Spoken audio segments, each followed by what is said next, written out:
Breaking news చూస్తున్నాం. Director Ram Gopal వర్మకు AP పోలీసులు నోటీసులు ఇచ్చారు.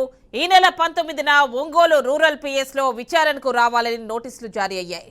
సీఎం చంద్రబాబు, పవన్, లోకేష్ వ్యక్తిత్వాన్ని కించపరిచేలా ఆర్జీవీ పోస్టులు పెట్టారని మద్దిపాడు పిఎస్ లో కేసు నమోదైంది.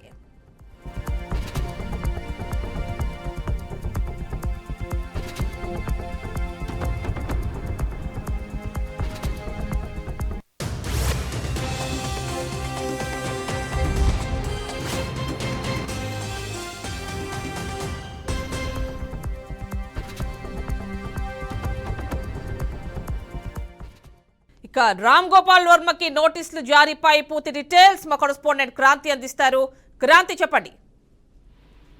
రైట్ యామిని, ప్రస్తుతానికి ఈ రోజు ఏపీ మద్దిపాడు పోలీసులు మాత్రం హైదరాబాద్ లోని రామ్ గోపాల్ వర్మ ఇంటికి అయితే పోలీసులు చేరుకొని రామ్ గోపాల్ వరకు నోటీసులు ఇచ్చి మాత్రం విచారణకు పిలుస్తున్నట్టుగా కూడా మనం విజువల్స్ లో చూడొచ్చు. అయితే పోలీసులు ఇప్పటికే నోటీసులు కూడా రామ్ గోపాల్ వర్మకు అందించడం జరిగింది. అయితే గతంలో చూసుకున్నట్లయితే ఆంధ్రప్రదేశ్ సీఎం చంద్రబాబు నాయుడు కావచ్చు, ఉప ముఖ్యమంత్రి పవన్ కళ్యాణ్ కావచ్చు, లేదు అంటే ఇటు నారా లోకేష్ తో, ఎందుకంటే ఎక్స్ ట్విట్టర్ వేదికల మాత్రం కించపరిచే విధానంగా పోస్టులు ఉండడంతో కావచ్చు, లేదు అంటే కించపరిచే విధానంగా మాట్లాడే విషయాల్లో మాత్రం ఖచ్చితంగా కేసు నమోదు చేయడం అయితే జరిగింది. అయితే ఇదే అంశంలో రామ్ గోపాల్ వర్మకు నోటీసులు ఇచ్చి విచారణ మాత్రం పిలిచినట్టుగా కూడా తెలుస్తుంది అని కూడా చెప్పుకోవచ్చు. అయితే ఇప్పటి వరకు ఎందుకంటే గత కొంతకాలం నుంచి చూసుకున్నా కూడా వైసీపీ వచ్చినప్పటి నుంచి ఇటు చంద్రబాబు నాయుడు టార్గెట్ చేస్తూ మాత్రం గత 5 ఏళ్ల నుంచి రామ్ గోపాల్ వర్మ గారు విచిత్రంగా కూడా, ఎందుకంటే ట్వీట్లతో కావచ్చు విపరీతంగా